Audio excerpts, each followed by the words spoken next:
ಎಲ್ಲರಿಗೂ ನಮಸ್ಕಾರಗಳು.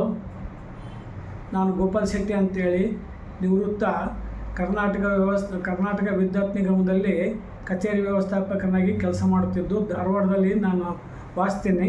ನನ್ನ ವಿದ್ಯಾರ್ಹತೆ MCom DBM DPM. ಶ್ರೀಕಾಂತ್ ಗೌಳಿಯವರು ಕನ್ನಡಪರ ಸಂಘಟನೆ, ನೀರು, ಜಲ ಎಲ್ಲ ರೀತಿಯಿಂದಲೂ ಎಲ್ಲ ಜನರು ಕೆಲಸ ಮಾಡ್ತಾರೆ ಅಂತೇಳಿ ಅವ್ರು ಯಾರ್ಯಾರು ವಿಶ್ವಾಸ ಇಟ್ಕೊಂಡು ಅವ್ರ ಹತ್ರ ಬಂದಿದ್ದಾರೆ, ಅವರಿಗೆ ಭಾಳ ಹೆಲ್ಪ್ ಮಾಡೋದು ನೋಡಿ ಈ ಸಂಘಟನೆಯಲ್ಲಿ ನಾನು ಸೇರಿಕೊಳ್ತಾ ಇದ್ದೀನಿ. ಇನ್ನು ಮುಂದೆ ನಾನು ಕೂಡ ಈ ಸಂಘಟನೆಗಾಗಿ ಹೋರಾಟ ಮಾಡ್ತೀನಿ. ನಾನು ಈ ಧಾರವಾಡದ ನಿವಾಸಿಯಾಗಿದ್ದೇನೆ. ಶ್ರೀಕಾಂತ್ ಅವರ ನಾಯಕತ್ವದಲ್ಲಿ ನಾನು ಹೋರಾಟ ಮಾಡ್ತೇನೆ ಸಂಘಟನೆಯಲ್ಲಿ.